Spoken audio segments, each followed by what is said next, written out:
The mountain man's hand moved toward the coffee pot with the speed of winter honey dripping from a comb.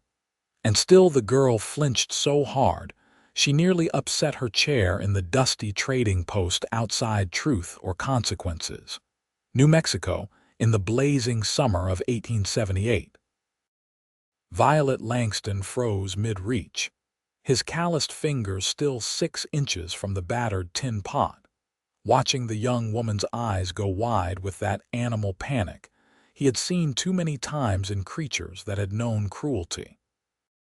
She was small, maybe 20 years old by his reckoning, with dark auburn hair pulled back in a practical braid that did nothing to hide the delicate bones of her face or the purple shadow of an old bruise along her jaw.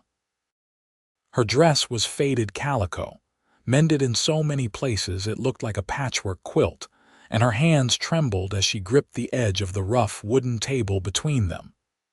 "Easy now," Violet said, his voice barely above a whisper, deep as distant thunder over the Caballo Mountains. "Just getting some coffee. That is all." He moved his hand the rest of the way at the same glacial pace, wrapping his fingers around the pot's handle while keeping his eyes on the worn floorboards rather than on her face. He had learned long ago that direct eye contact could spook someone who had been hunted, and this girl had the look of prey about her, despite the stubborn set of her chin. Violet was a big man, 6 feet 4 inches of muscle hardened by 15 years trapping in the high country, with sun-darkened skin and dark brown hair that fell past his shoulders when he did not tie it back. His beard was neatly trimmed despite his wilderness living, and his hands were scarred from knife work and rope burns, and the general violence of survival in the territories. The girl's breathing slowed as he poured coffee into his tin cup, with movements so deliberate they bordered on ceremonial. She watched him the way a rabbit watches a circling hawk, ready to bolt at the first sign of aggression. Violet had come down from his cabin in the San Mateo Mountains for supplies, a trip he made maybe 4 times a year when his stores ran low, or he needed things he could not make or trap himself. The trading post belonged to Henry Carlson, a grizzled former scout who asked few questions and extended credit to men who paid their debts. It was the kind of place where people minded their own business, which was why Violet had been surprised to find the girl huddled at one of the tables when he walked in an hour past dawn. "You got a name?" Violet asked after taking a sip of the bitter coffee. He kept his voice gentle, the tone he used with spooked horses. The girl's fingers tightened on the table edge. For a long moment she said nothing, and Violet thought she might not answer at all. Then, so quietly he had to strain to hear, she said, Jane Ashford." "Violet Langston," he replied, settling his considerable frame onto the bench across from her with slow, careful movements. "Folks call me V when they are inclined to call me anything." Jane's eyes flicked to his face for just an instant before darting away. They were hazel, he noted, green and brown mixed together like the first leaves of autumn. Henry emerged from the back room carrying a crate of canned goods, his weathered face impassive as he noted Violet's proximity to the girl. "She showed up 2 days back," Henry said without preamble, setting the crate down with a thump that made Jane flinch again. "Walking. No horse, no supplies, no explanation." Violet nodded slowly, processing this information. Truth or Consequences sat in the high desert between mountain ranges, surrounded by miles of scrub brush and rattlesnakes and precious little water. For a woman to arrive on foot suggested either desperation or disaster, and given the bruises he could see darkening her pale skin, Violet suspected both. "You running from something?" he asked Jane directly. Her chin came up at that, and for the first time he saw a spark of something besides fear in her expression. "Someone," she corrected, her voice stronger now. "My husband. Former husband, I should say," though he would not see it that way. Violet took another sip of coffee to give himself time to think. Frontier marriages were complicated legal tangles, especially when a woman tried to leave. Most men considered their wives property, little different from their horses or cattle, and the law generally agreed with them. A woman who ran risked everything, including her life if her husband decided to drag her back. "He know where you went?" Violet asked. Jane shook her head. "I do not think so. We were living in Silver City, working a claim that never paid out like he thought it would." He started drinking more, getting angrier. She paused, swallowing hard. "One night he came home with a gun and said if he could not strike it rich, he would sell me to the men at the saloon to recoup his losses. I waited until he passed out and I ran." The matter-of-fact way she delivered this horror made Violet's jaw tighten.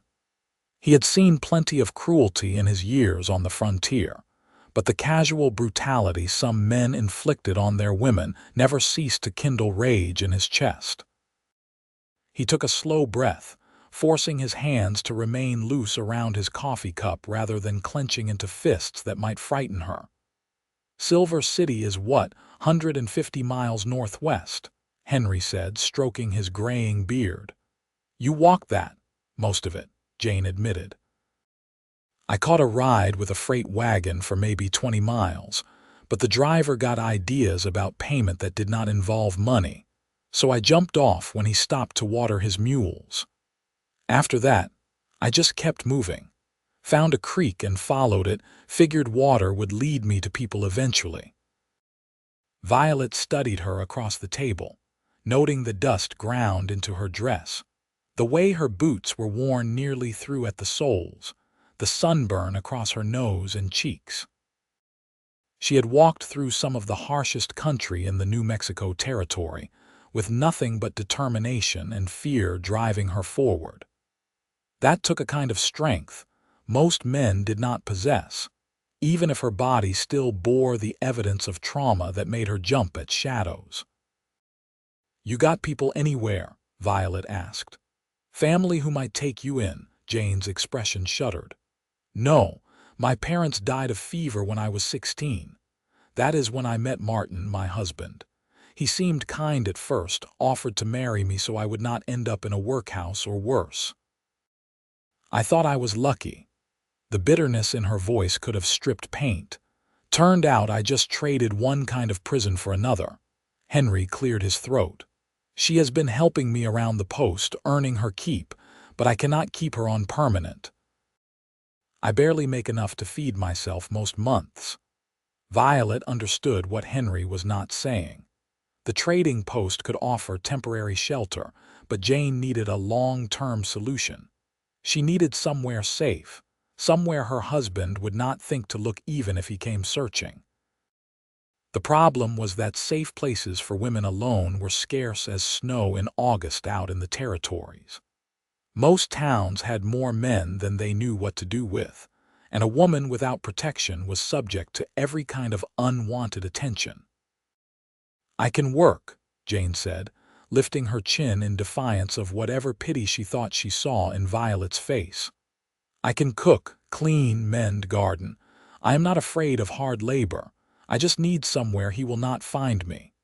Violet turned his coffee cup in slow circles on the table, thinking. His cabin sat high in the San Mateo range, accessible only by trails that required either mountain-bred horses or a strong pair of legs and good navigation skills. He went months without seeing another soul, living off game he hunted and fished from the cold streams that tumbled down from the peaks.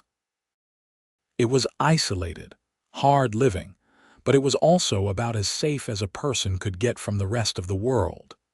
The thought of bringing Jane to his cabin sparked something in his chest that Violet did not examine too closely. He had been alone for a long time, preferring the company of elk and pine trees to people who asked too many questions or expected things he could not give. But there was something about this girl, this woman really, who had walked through hell and still had fire in her eyes, that made him want to help in a way he had not felt in years. "I have a place," he heard himself say. "Up in the high country. It is rough, basic, but it is safe. No one comes up there unless they are lost or stupid, and even then they do not stay long. You could work for me, help with the daily tasks in exchange for room and board until you figure out what comes next." Jane's eyes widened. "You are offering me a job." "Offering you a chance to disappear," Violet corrected. "Your husband will not find you in the mountains. Hell, most men would not even make it up the trails to my place. But I will not lie to you, it is hard living. Winters are brutal, supplies limited, and the closest town is a full day's ride. You would be isolated." "Isolated sounds perfect," Jane said with such fervent conviction that Violet felt that spark in his chest again. Henry raised an eyebrow. "You sure about this, V? You have not exactly been the sociable type these past years." Violet stood, his movements still slow and controlled so as not to startle Jane. "I am sure. Girl needs help and I can provide it. Simple as that." It was not simple, of course. Nothing involving people ever was. But as Violet gathered his supplies and Jane collected the few possessions she had carried with her from Silver City, he found he did not mind the complication as much as he thought he would. He watched her fold a spare dress with careful precision, her hand still trembling slightly, and something protective and fierce settled in his bones.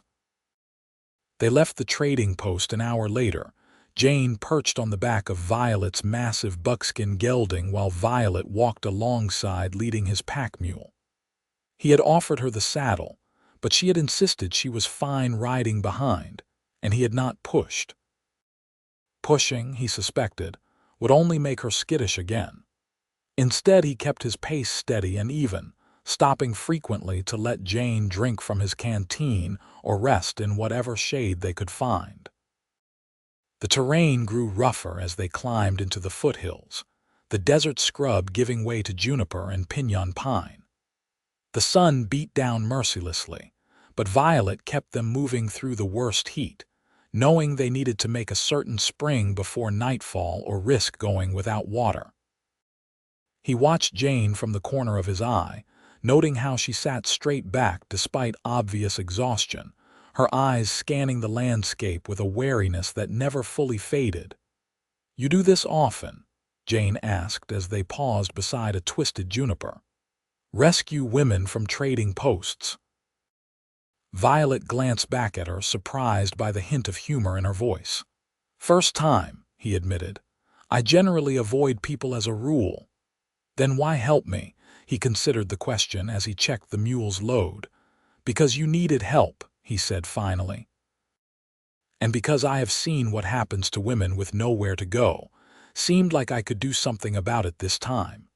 Jane was quiet for a moment. Most men would have wanted something in return, something other than cooking and cleaning. Violet met her eyes directly, letting her see the truth in his expression. "I am not most men. You will work because you need to earn your way, that much I understand. But you will be safe in my home, Jane Ashford. I give you my word on that, and I do not give my word lightly." Something in her face softened, though the wariness did not entirely leave her eyes. "Thank you," she said quietly. They reached Violet's cabin just as the sun was setting behind the western peaks, painting the sky in shades of orange and deep purple.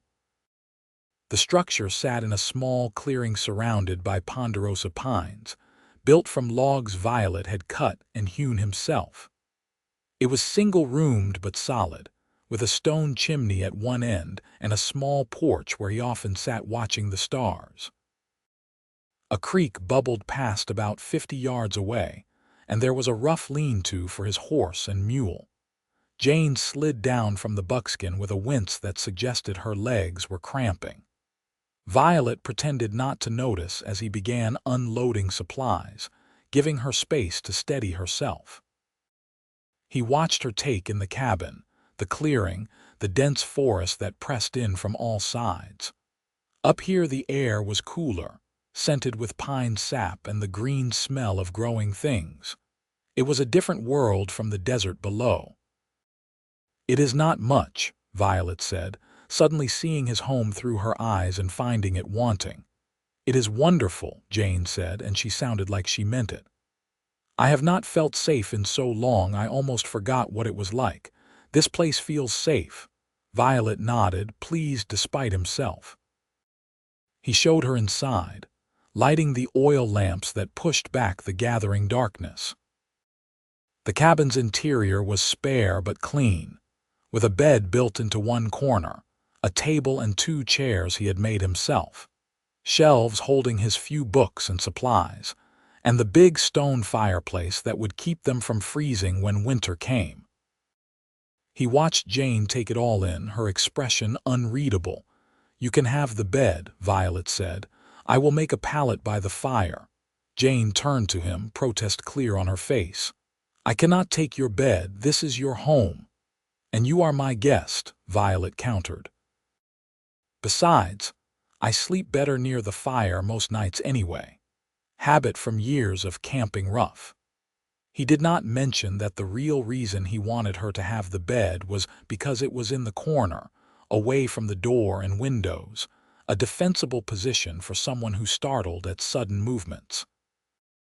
He suspected she would figure that out on her own eventually, but for now he just wanted her to feel secure enough to sleep. They ate a simple supper of beans and cornbread that Violet prepared while Jane sat at the table, clearly exhausted beyond words.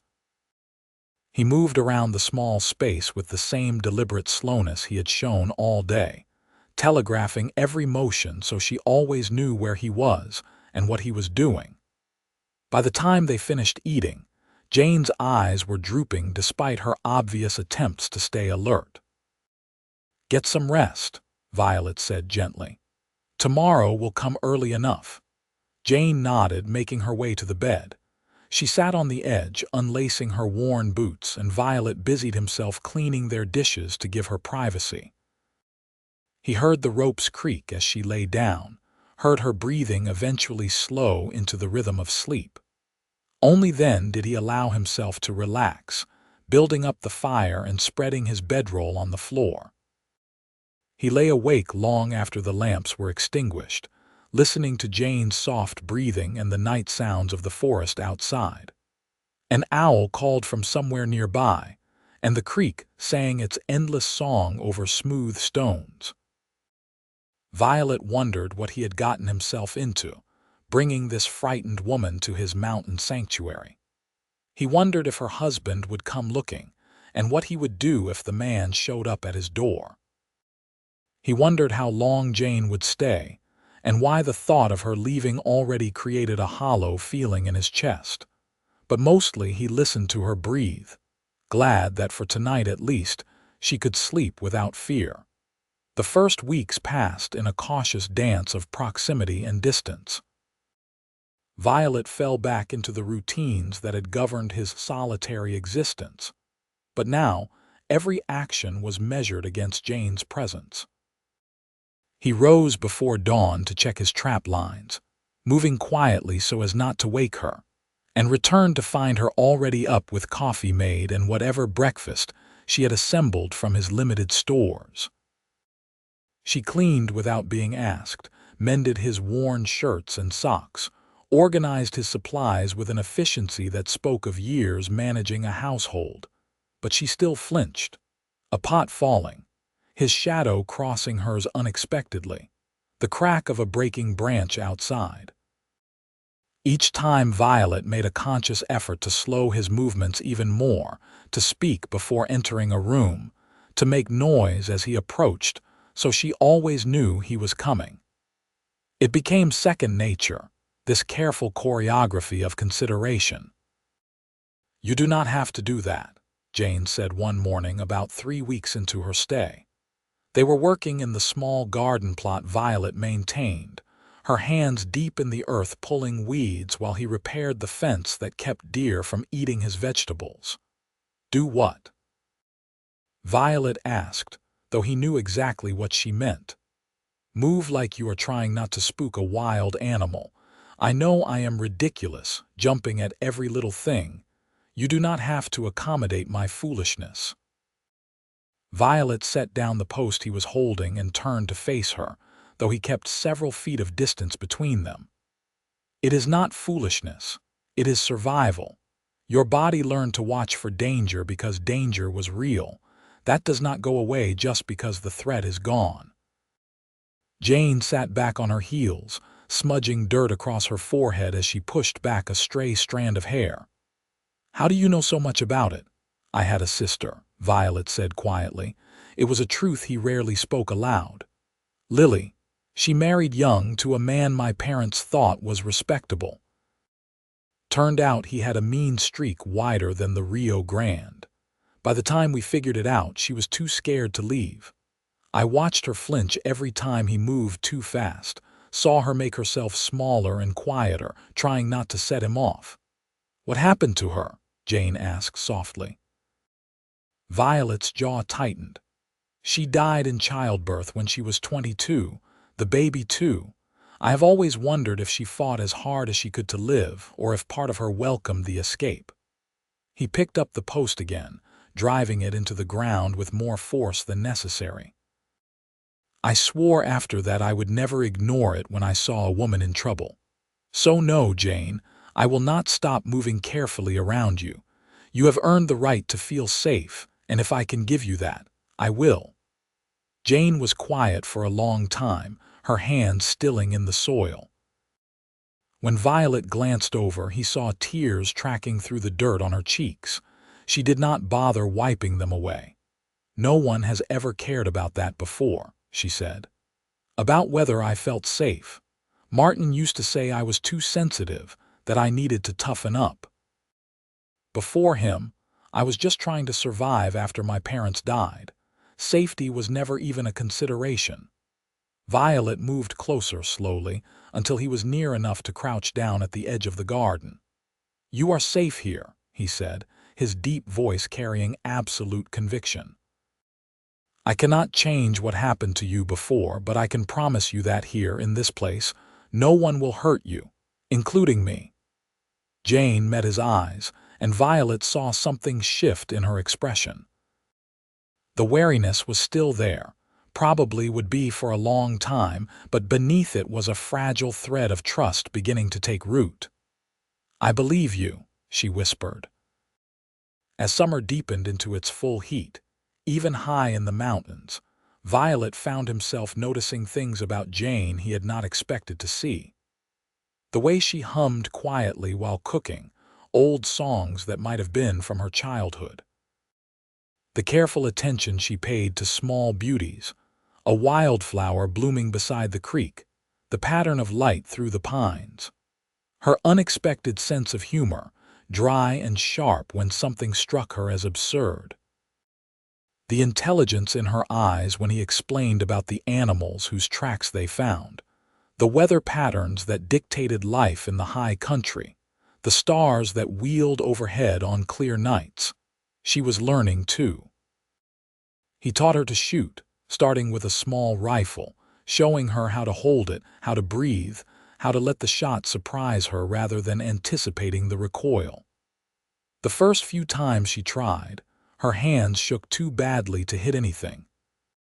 But Violet was patient, standing behind her at a distance she could tolerate, talking her through each step until the shaking subsided and her shots started finding their marks.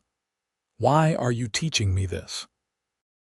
Jane asked one afternoon after she successfully hit a target he had set up against a fallen log. "Because you should know how to protect yourself," Violet said simply. "I will not always be here, and you should not have to depend on anyone else for safety if you do not want to." Jane lowered the rifle, turning to look at him with an expression he could not quite read. "You think I will leave?" Violet shrugged, uncomfortable with the question. "I think you should have the choice. That is the point of all this, is it not? Giving you choices you did not have before." "What if I chose to stay?" Jane asked quietly. The question hung in the air between them, heavy with implications Violet was not sure either of them was ready to examine. He took the rifle from her hands, his fingers brushing hers in a contact that sent unexpected warmth up his arm. "Then you would be welcome for as long as you wanted," he said, his voice rougher than he intended. They walked back to the cabin in silence, but it was a different quality of quiet than before. Violet found himself hyper-aware of Jane beside him, the sound of her breathing, the way she moved with increasing confidence over the rough terrain. He had been alone for so long that he had forgotten what it was like to share space with another person, to care about someone's comfort and happiness beyond just their basic survival. It was dangerous, this growing attachment. Violet knew it even as he felt it settling into his bones. Jane was healing, but she was still fragile in ways that mattered.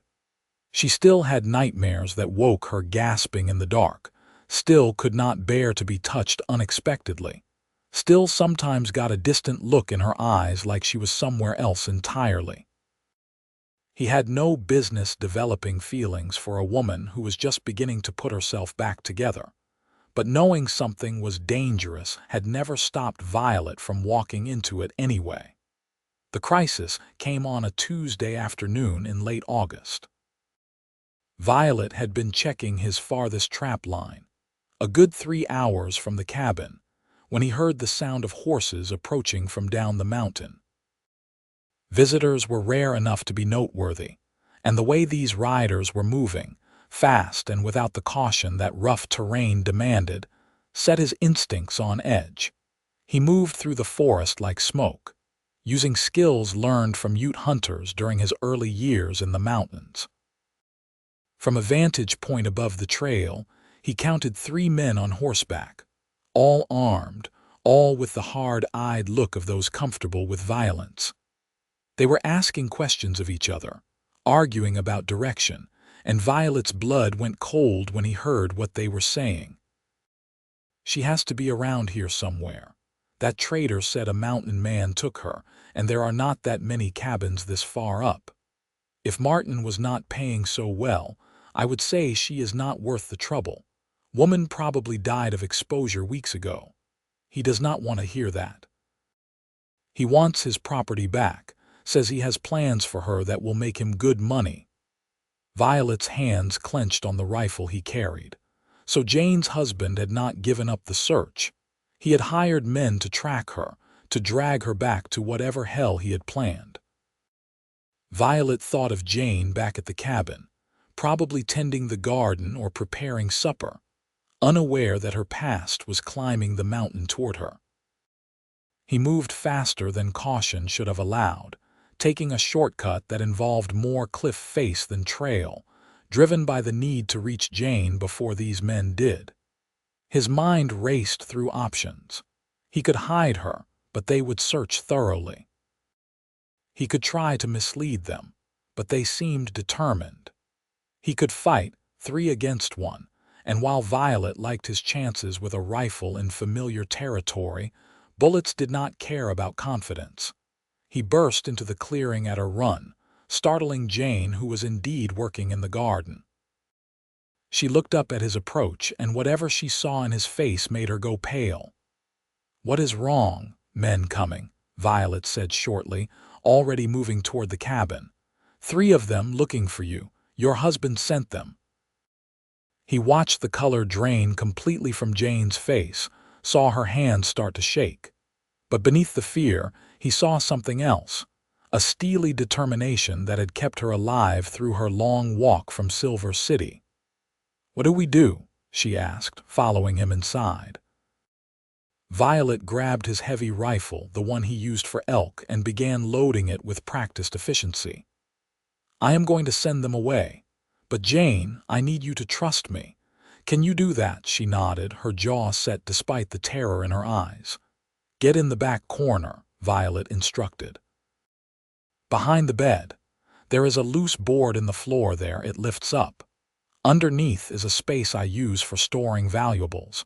It is not big, but you can fit if you squeeze. Get in there and do not come out until I tell you it is safe." "What are you going to do?" Jane whispered. "Whatever I have to," Violet said grimly. "Now go. They will be here soon." Jane hesitated only a moment before moving to the corner. Violet heard the board lift, heard her sharp intake of breath as she lowered herself into the cramped space. He waited until the board settled back into place, showing no sign of disturbance, before positioning himself on the porch. The three men rode into his clearing maybe 10 minutes later, their horses lathered and blowing hard from the climb. Violet stood with his rifle cradled casually in his arms, every line of his body radiating controlled menace. "Help you gentlemen?" he asked, his voice mild. The leader, a scarred man with a broken nose and cruel eyes, reined in his horse. "We are looking for a woman. Early 20s, auburn hair, probably came through here a month or so back. You seen anyone like that?" "I see a lot of things in these mountains," Violet said. "Elk, bear, the occasional lost prospector, but I have not seen any women. You are pretty far from civilization for a woman on her own." "We heard different," another man said, younger but with the same hard edge. "Trader down at the post said a mountain man took her up here." Violet shrugged. "Only mountain man in this area is me, and like I said, I have not seen any women. Henry at the trading post sometimes gets confused." "He is getting old." The leader's eyes narrowed. "You mind if we look around, just to be sure?" "I mind a great deal," Violet said, his tone hardening. "This is my property, and I do not take kindly to armed strangers demanding to search my home." "You have my word I have not seen the woman you are looking for. That should be enough." "And if it is not?" the third man asked, his hand drifting toward his pistol. Violet's rifle came up in a smooth motion, suddenly aimed directly at the leader's chest. "Then we have a problem." "I am a fair shot, gentlemen. At this range I will not miss. The question you need to ask yourselves is whether finding this woman is worth dying for." The clearing went silent except for the nervous shifting of the horses. Violet kept his breathing steady, his aim unwavering. He had killed men before when circumstances demanded it, and he would do so again without hesitation if it meant protecting Jane. These men could see that truth in his eyes. "Martin is paying good money," the leader said slowly. "But you are right, it is not worth dying over. We will move on, check the other cabins in the area." "You do that," Violet said. "And when you do not find her anywhere, maybe you go back and tell Martin that his wife is gone, dead of exposure, eaten by bears, drowned in a river. I do not care what story you tell him. But stop looking because she is not up here." The three men exchanged glances. Finally, the leader nodded. "We will pass that along, but if we find out you have been lying to us, we will be back." "I will be here," Violet said flatly, "with my rifle. And next time I might not be so inclined toward conversation." He kept the rifle trained on them until they turned their horses and disappeared back down the trail. Even then he waited, listening for any sign they might circle back. Only when he was certain they were truly gone did he lower the weapon and return to the cabin. "Jane," he called softly, "they are gone. You can come out." He heard the board shift, then saw Jane emerge from the hiding space looking pale and shaken. She climbed out with difficulty, her limbs stiff from being cramped in the small space.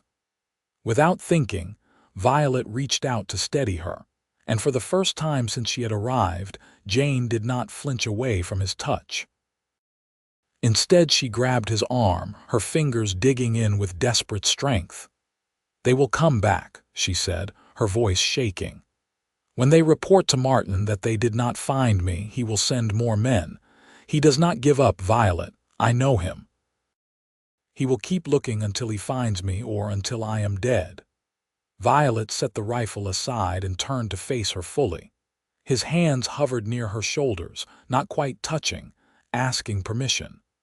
When she nodded slightly, he rested them there gently, feeling her trembling under his palms. Then we make sure he believes you are dead, Violet said. I have some connections, men who owe me favors. I can get word to your husband through channels he will trust. A story about finding a woman's body, half-eaten by predators, impossible to identify except for the description matching his wife. It will not be pleasant, but if he believes you are truly dead, he will stop searching. Jane's eyes searched his face. You would do that.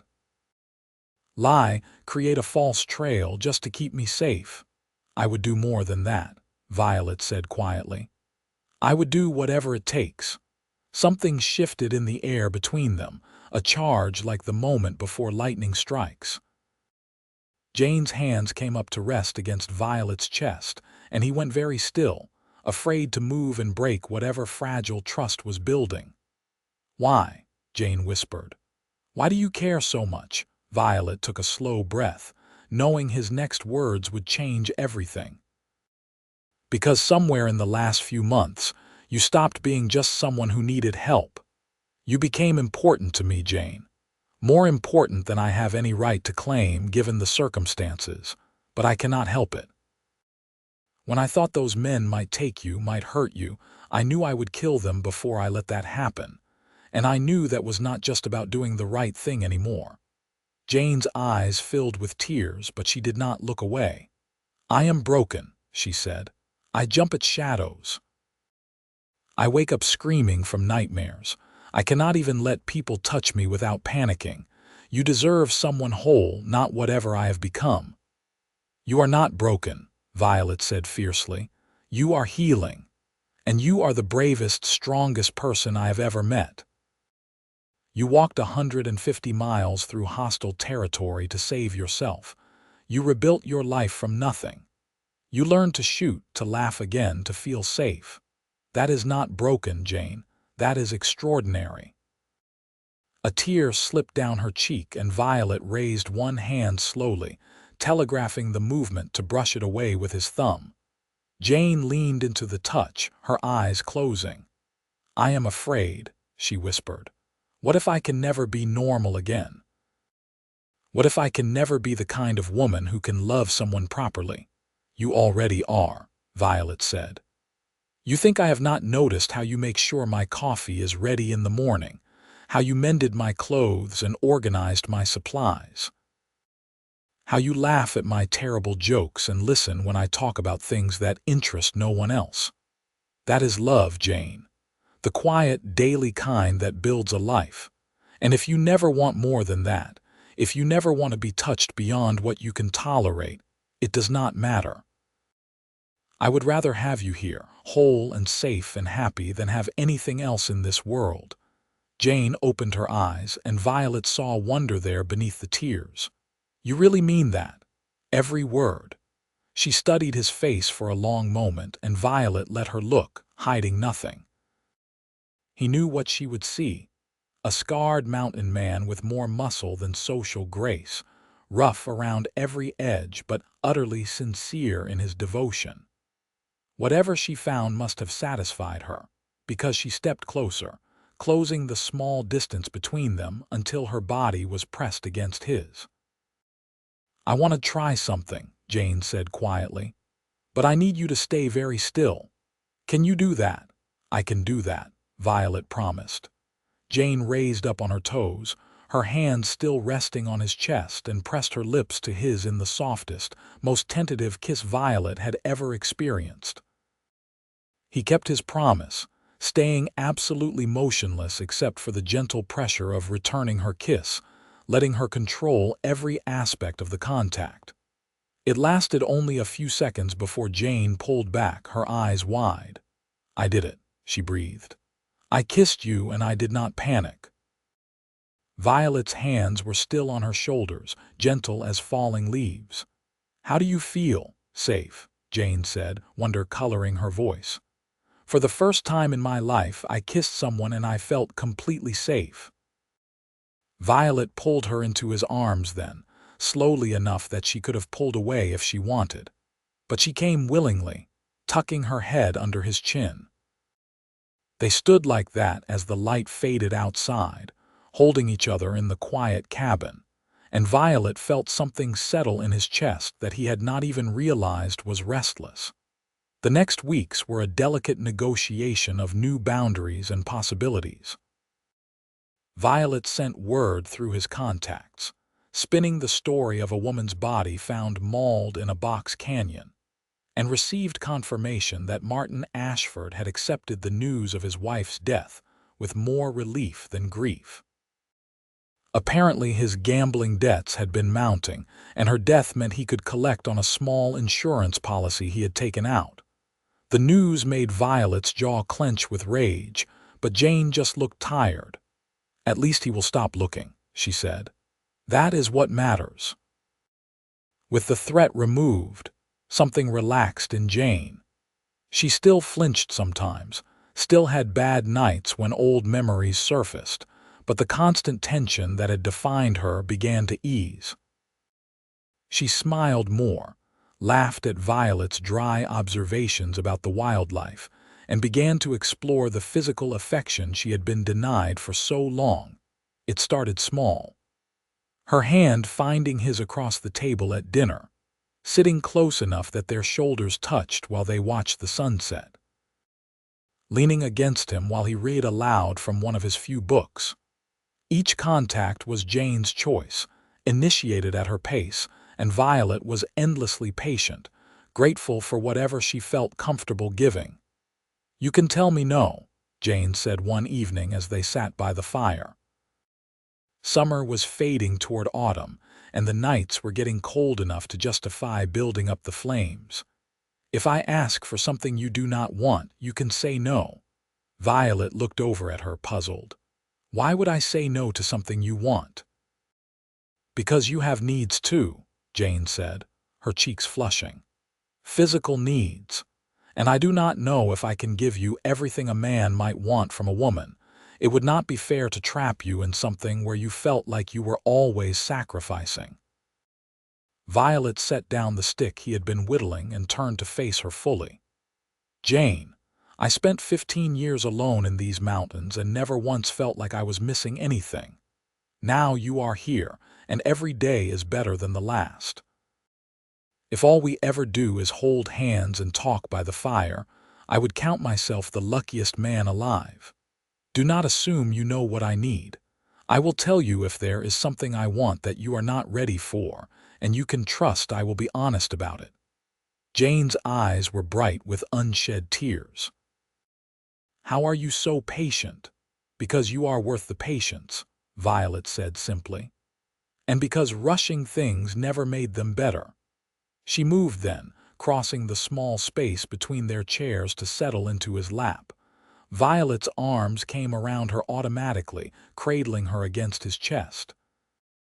They sat like that for a long time, Jane's head tucked under his chin, the fire crackling and sending shadows dancing across the cabin walls.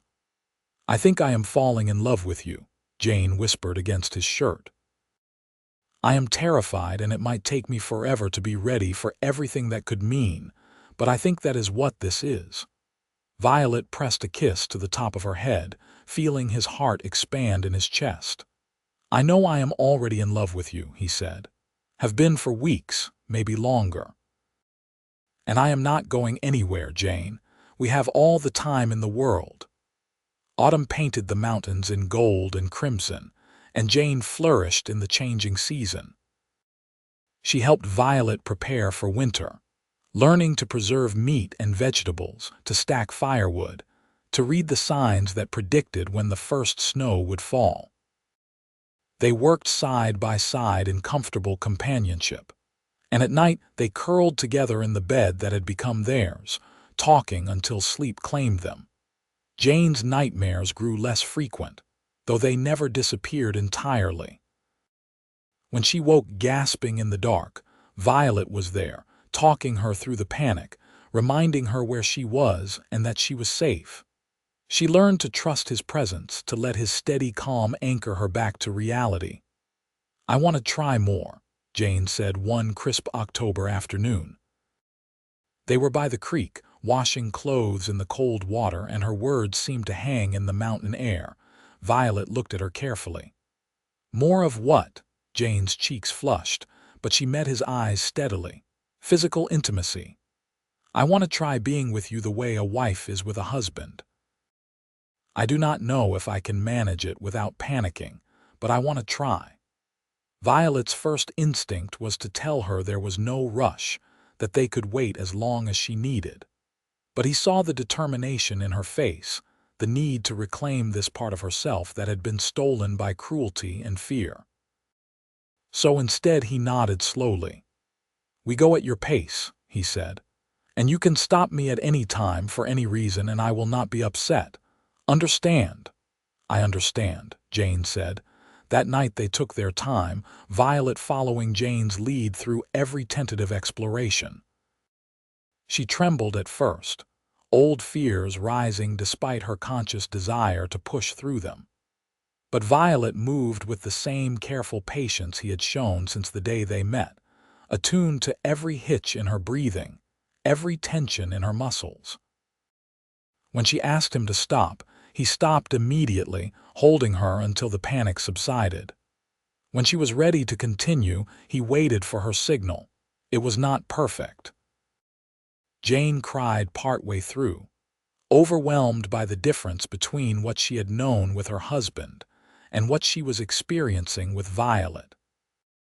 But they were tears of release rather than pain, and when she pulled him closer, whispering that she wanted to keep going, Violet felt something profound settle in his soul. Afterward they lay tangled together under the quilts, Jane's head on Violet's chest, his fingers tracing idle patterns on her shoulder. Thank you, Jane whispered. Violet tilted her chin up so he could see her face. For what? For making that beautiful instead of terrible, for being patient, for caring more about how I felt than your own satisfaction. That is what love should be, Violet said quietly. Always. If anyone ever made you feel different, they were wrong. Jane kissed him then, soft and sweet, and Violet tasted salt from her tears mixed with something that might have been joy. Winter came hard and fast to the high country. The first major snow fell in early November, transforming the landscape into a pristine wonderland that was as beautiful as it was dangerous.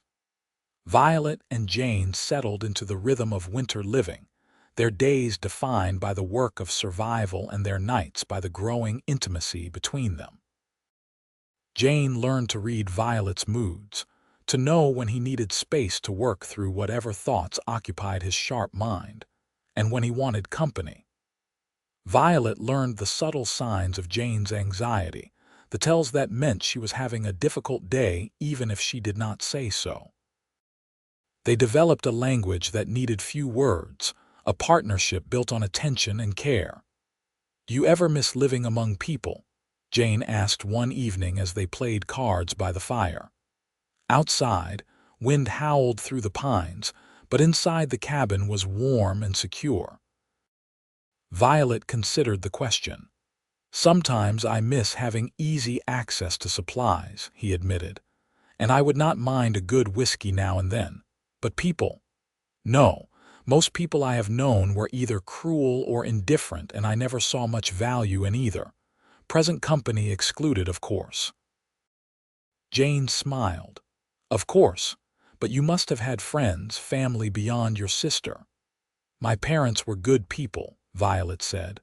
Hard-working farmers who taught me to value honesty and hard work. They died within a year of each other, fevers that swept through our county when I was 19. After Lily died, I just did not see the point of staying where everything reminded me of what I had lost. So I came west, learned to trap and hunt, and eventually ended up here. Do you think Lily would approve of me? Jane asked quietly.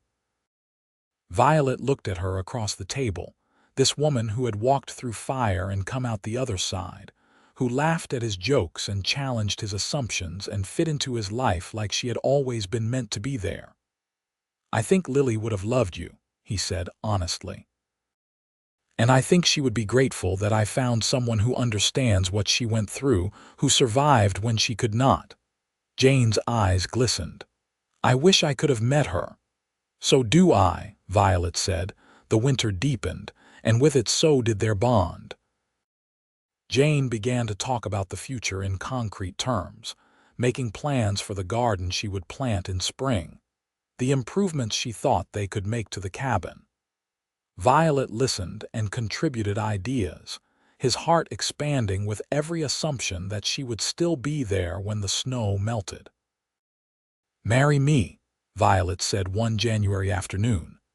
They were outside enjoying a break in the weather, Jane laughing as she tried to make a snowball and Violet dodging her throws. The words came out of nowhere, surprising him as much as her. Jane froze mid-throw, snow dripping from her gloved hands. "What?" Violet walked toward her slowly, his boots crunching in the snow. "Marry me, Jane. I know you were married before and it was awful, and I know that might make the idea of marriage itself feel tainted. But I want to build a life with you, a real life. I want to know that you are mine and I am yours in every way that matters. So if you can stand the idea of being married again, I am asking you to be my wife." Jane's eyes were huge in her face. "You want to marry me, even knowing everything you know about my past, about the ways I am still broken?" Violet took her hands in his, snow and all. "You are not broken. You are fierce and brave and kind, and you make me laugh even when the world is cold and hard. I want to spend every day learning new things about you. I want to grow old with you in this cabin, watching the seasons change and the years pass. So yes, Jane Ashford, I want to marry you more than I have ever wanted anything." Jane's face crumpled and she launched herself at him, snow forgotten, wrapping her arms around his neck. "Yes," she said against his throat. "Yes, I will marry you, Violet Langston. I love you and I want to be your wife." Violet caught her easily, his strong arms banding around her waist, spinning her in a circle that made her shriek with laughter. When he set her down, he kissed her thoroughly, tasting snow and joy and the promise of a future he had never expected to have. They were married in early spring by a circuit preacher who made his rounds through the mountain settlements. Henry from the trading post served as witness, along with two trappers Violet knew well enough to call friends. Jane wore a simple dress she had sewn herself from fabric Violet had traded for, and Violet wore his cleanest buckskins with his hair tied back. The ceremony was brief, conducted in Henry's trading post with the door open to let in the warm breeze, and when the preacher pronounced them married, Violet kissed his wife with such tenderness that Henry had to look away. "You did good, V," Henry said afterward, clasping Violet's shoulder. "She is a fine woman, and you two are good for each other." Violet watched Jane talking with the preacher's wife, her face animated and happy, and felt his heart swell. "She is the best thing that ever happened to me," he said quietly. "I just hope I can be what she needs." "You already are," Henry said. "Anyone can see it in how she looks at you. That girl is head over heels in love, and more importantly, she trusts you. That is no small thing for a woman who has been through what she has." They spent their wedding night back at the cabin, and this time when Jane came to Violet there was no hesitation, no fear. She gave herself to him completely, and he loved her with a reverence that brought tears to her eyes. Afterward, as they lay wrapped in each other's arms, Jane traced the scars on Violet's chest. "Tell me about this one," she said, touching a puckered mark near his ribs. "Bear," Violet said. "Got between a mother and her cubs when I was new to the mountains. Learned real fast to pay better attention to my surroundings. And this one," Jane touched a thin line across his forearm. "Knife fight with a man who thought my trap lines were his. He was wrong." Jane kissed each scar as he explained them, a blessing on every wound he had survived. When she was done, she looked up at him with such love in her eyes that Violet felt humbled by it. "You have survived so much," she said. "We both have. Maybe that is why we fit so well together. We both know what it is like to fight for survival. Maybe, Violet agreed. But I think we fit because you make me want to be better than I am, and I make you feel safe enough to heal.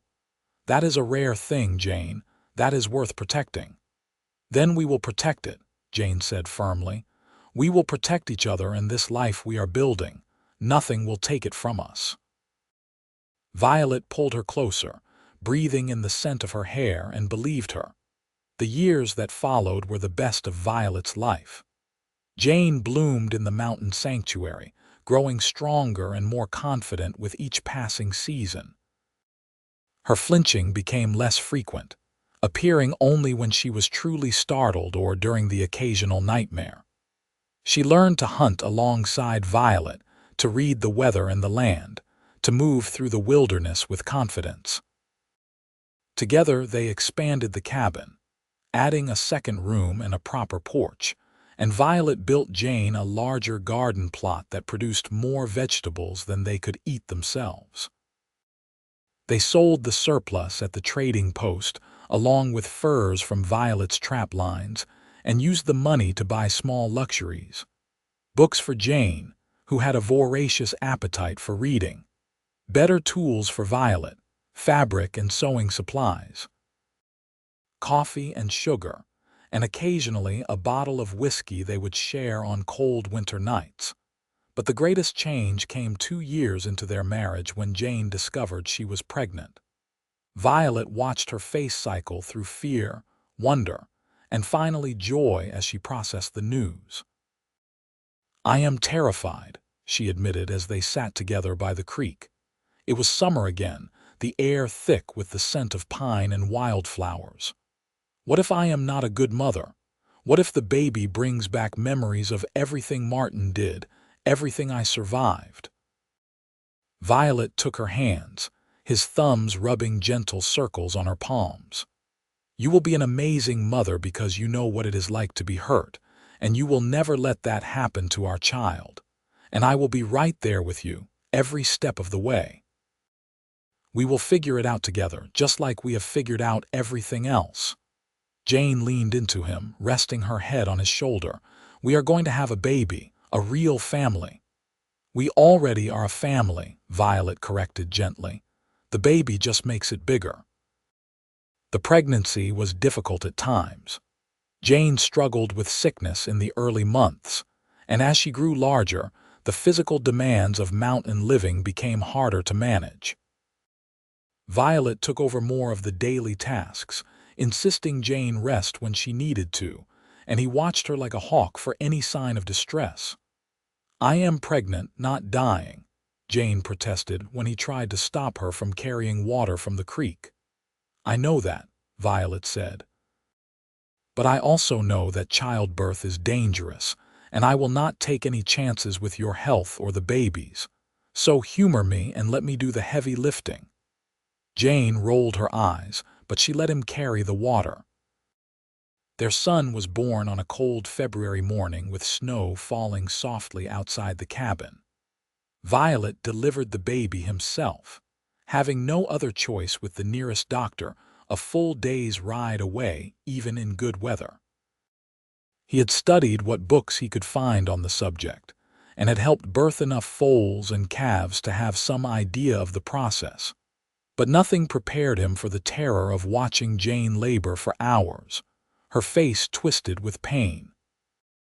"You are doing so well," he kept telling her, wiping her forehead with a cool cloth. "So strong, just a little longer." When the baby finally came, slipping into Violet's waiting hands with a thin wail of protest, he felt tears stream down his face. Jane was crying too, reaching for the baby with shaking hands, and Violet placed their son on her chest with infinite care. "A boy," Jane said wonderingly, staring down at the tiny red face. "We have a son." "We do," Violet said, his voice rough with emotion. He cleaned them both with gentle hands, his massive frame bent over them protectively, and when everything was settled, he climbed into bed beside his wife and child, wrapping them both in his arms. "What should we name him?" Jane asked. They had discussed names throughout the pregnancy, but had never settled on anything definite. Now, looking at the baby's shock of dark hair and the determined set of his tiny chin, Violet thought of his father, a good man who had taught him integrity and kindness. Thomas, he suggested. After my father. Thomas Langston, Jane smiled. Thomas, I like it. Hello, Thomas. Welcome to the world, little one. Baby Thomas proved to have lungs that could wake the dead and a will to match. He was demanding and opinionated from his first breath, but he was also healthy and strong, and Violet fell completely in love with his son. He took to fatherhood with the same intensity he brought to everything else, learning to change diapers and soothe crying Jags, walking the floor at night when Thomas would not sleep so Jane could rest. You are a natural, Jane said one afternoon, watching Violet cradle Thomas against his broad chest while reading to him from one of her books. The baby could not possibly understand the words, but he seemed content to listen to his father's deep rumble. I am just trying not to drop him, Violet said, but he was clearly pleased. As Thomas grew from infant to toddler, the cabin filled with new sounds, babbling that turned into words, laughter and occasional tantrums, the thump of small feet running across wooden floors.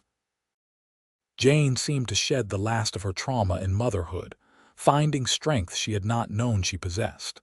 She was patient and loving, but also firm when needed, and Violet watched her with awe as she navigated the challenges of raising a child in the wilderness. You ever regret staying here? Violet asked one evening after Thomas had finally gone to sleep. They sat on the porch watching stars emerge in the darkening sky, Jane tucked against his side. Wonder what life would have been like if you had gone to a town, tried to build something more conventional. Jane was quiet for a moment, considering. I think about it sometimes, she admitted. Wonder what it would be like to have neighbors, to go to church socials, to have more than just the three of us. But then I look at what we have built here, this life where I am safe and loved and free to be myself, and I cannot imagine wanting anything different. This is home, Violet. You are home. Violet kissed the top of her head, his heart full. You are my home too, you and Thomas. Everything I need is right here. They sat in comfortable silence, listening to the night sounds of the forest, and Violet thought about how far they had both come. Jane, from a terrified woman who flinched at shadows to a confident wife and mother. Himself, from a solitary mountain man to someone who cherished every moment of domestic life. It was not the future either of them had expected, but it was better than anything they could have planned. When Thomas was 3, Jane discovered she was pregnant again. This time there was no fear, only excitement as they prepared to expand their family. Their daughter arrived on a warm July afternoon, much easier than Thomas's birth, and Jane held her with tears of joy streaming down her face. She is perfect, Jane breathed, counting tiny fingers and toes. She looks like you, Violet said, touching the baby's wispy auburn hair. What should we call her? Lily, Jane said without hesitation.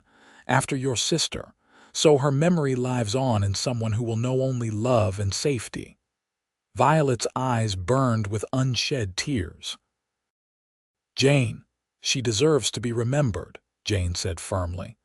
And I think she would like knowing her niece carries her name. So Lily Langston joined their family, a calm baby who rarely cried and seemed content to watch the world with wide hazel eyes. Thomas was fascinated by his baby sister, wanting to help with everything, and Violet had to carefully supervise his enthusiastic attempts to assist. The years passed in a blur of growth and change. Thomas grew tall and strong like his father, with the same dark hair and intense focus. Lily inherited Jane's quick mind and gentle spirit, along with Violet's love of the wilderness. They were wild children in the best way, educated by their parents in reading and arithmetic and history, but also in tracking and hunting and the 100 skills needed to survive in the mountains. "They will have to leave someday," Jane said when Thomas was 15 and Lily 12. They were talking about the future, about what would happen when their children grew up and wanted lives of their own. "This place is wonderful, but they will need more than we can give them. Thomas will want to see the world beyond these mountains. Lily will need opportunities we cannot provide." Violet nodded slowly, the thought painful but necessary. "I know. But we have given them a foundation, Jane. They know they are loved. They know how to work hard and think for themselves. Whatever they choose to do, they will be all right." "Will we be all right?" Jane asked quietly. "When it is just us again?" Violet pulled her close, breathing in the familiar scent of her hair. She was 40 now, with threads of silver beginning to show in the auburn, and she had never been more beautiful to him. "We will be better than all right," he promised. "We started this journey just the two of us. We will do just fine when it is us again." But that future was still years away. For now, they had a home full of life and love, children who filled the cabin with laughter and each other. Jane still flinched occasionally, usually when startled from deep thought or when a nightmare caught her unaware. But the fear that had once defined her was just one small part of who she had become, overshadowed by confidence and joy, and the security of knowing she was deeply loved. One evening when Thomas was 17 and already taller than his father, and Lily was 14 and showing signs of becoming a formidable woman, the family sat around the dinner table sharing stories of their day. Thomas was talking about tracking an elk he hoped to bring down. Lily was describing a bird's nest she had found, and Jane was laughing at Violet's dry commentary on their children's adventures. Violet looked around the table at these three people who were his entire world, and felt a profound sense of gratitude wash over him. He thought about the day he had walked into Henry's trading post and found a frightened girl who flinched at sudden movements. He thought about how he had moved slowly, carefully, until she felt safe enough to trust him, and he thought about everything that had grown from that fragile beginning. "What are you thinking about?" Jane asked, catching his expression. "Just how lucky I am," Violet said honestly. "That I walked into that trading post on the right day, that you were brave enough to come with me, that we built this life together." Jane reached across the table to take his hand, her grip strong and sure. "I am the lucky one," she said. "You gave me back my life, Violet. You gave me safety and love and a family. You gave me everything." "We gave each other everything," Violet corrected. "That is what love is supposed to do." Thomas and Lily exchanged the kind of long-suffering look that teenagers gave when their parents were being sentimental, but Violet saw the small smiles they tried to hide. His children knew they were loved. They had grown up watching their parents' devotion to each other, learning by example what real partnership looked like. As the years continued to pass, Thomas eventually did leave the mountains, drawn by wanderlust and the desire to see what lay beyond the familiar peaks. He became a guide, using the skills his father had taught him to lead hunting parties and explorers through the wilderness. Lily stayed closer, settling in a growing town at the base of the mountains, where she opened a school for children whose parents worked the mines and ranches. She visited often, bringing news of the changing world. Violet and Jane adjusted to the empty cabin, finding comfort in the routines they had established over decades together. They were older now, moving slower, but their love had only deepened with time. Jane's hair had gone fully silver, and Violet's beard was more gray than brown, but when he looked at her, he still saw the beautiful woman who had trusted him enough to follow him into the mountains all those years ago. "You remember the first time I kissed you?" Jane asked one evening. They were sitting on the porch as they often did, watching the sun set behind the western peaks. It was a view they had seen thousands of times, and it never grew old. I remember thinking I had never been so terrified of doing the wrong thing, Violet admitted. You were so fragile then, and I was so afraid of hurting you. You never hurt me, Jane said. Not once in all these years. You kept every promise you ever made. Violet turned to look at his wife, this woman who had survived hell and chosen to build heaven with him in these mountains. Keeping promises to you has been the easiest thing I have ever done. Jane leaned her head on his shoulder, and they sat in comfortable silence as the sky turned orange and purple and finally deep blue. Stars began to emerge, the same stars they had watched together for over 40 years, and Violet felt at peace. I love you, Jane said quietly.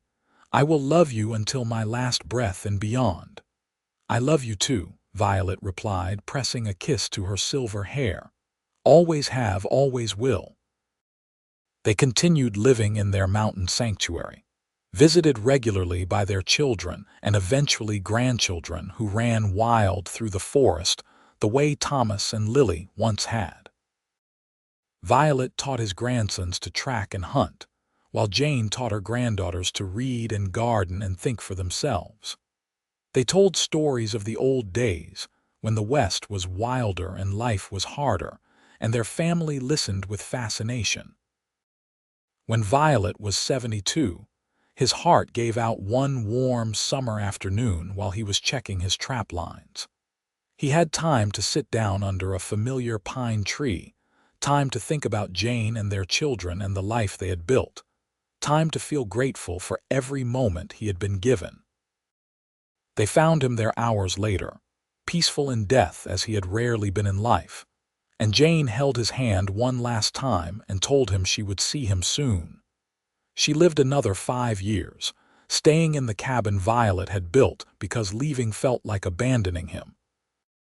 Thomas and Lily tried to convince her to move closer to them, to accept an easier life, but Jane refused. The mountain had been her sanctuary, the place where she had learned to feel safe and loved, and she wanted to spend her final years surrounded by memories of the man who had given her both. On a crisp October morning, with the aspens turning gold and the air smelling of pine and coming snow, Jane sat on the porch and thought about Violet. She thought about how he had moved so slowly that first day, telegraphing every movement so she would not be afraid. She thought about the patience he had shown while she healed, the love he had given without expectation of return. She thought about their children and grandchildren, the legacy of love they had created together. I am ready, she said to the wind, to the mountains, to wherever Violet was waiting. I am ready to come home to you. They found her the next morning when Lily arrived for her weekly visit, peaceful in the chair where she and Violet had spent so many evenings together. She was smiling, and in her hand was an old photograph of the two of them taken years ago, young and strong and impossibly in love. They buried Jane next to Violet in a clearing overlooking the valley, where wildflowers grew in summer and snow fell soft in winter. Their children and grandchildren gathered to say goodbye, sharing stories of two people who had found each other against impossible odds and built a love that transcended every hardship. Thomas stood at his parents' graves, his own hair now gray, and thought about the lessons they had taught him. About patience and kindness, about the importance of making someone feel safe, about love as a daily choice rather than a single moment. They were so good together, Lily said, standing beside her brother with tears streaming down her face. I never saw them fight, not once. They just loved each other so completely. Because Dad understood what Mom needed, Thomas said, and he gave it to her without hesitation, and Mom healed enough to love him back just as completely. That is rare. That is something worth remembering. The family stayed until the sun set, reluctant to leave the two people who had been the foundation of everything they knew about love and family. But eventually they returned to their own lives, carrying forward the legacy Violet and Jane had created. The cabin in the mountains stood for many more years, maintained by Thomas and Lily and eventually their own children. It became a family gathering place, a retreat where stressed city dwellers could reconnect with simpler things. And at night, when the wind blew through the pines just right, some swore they could hear laughter echoing from the porch, the sound of two people who had found exactly what they needed in each other and had never let go. The story of the mountain man who moved slowly and the girl who flinched at sudden movements became family legend, passed down through generations, as an example of what real love looked like. Not the easy passion of fairy tales, but the hard-won devotion of two broken people who chose to heal together, who chose patience over frustration, understanding over judgment, and commitment over convenience. And in the mountains of New Mexico, where the aspens still turned gold every autumn and the streams still ran cold and clear, their love story lived on, as permanent and enduring as the stone peaks that had sheltered them. A testament to the truth that sometimes the greatest love stories are the ones built slowly, carefully, and with infinite patience, until two people who thought they were too damaged to be loved discovered they were exactly what each other needed all along.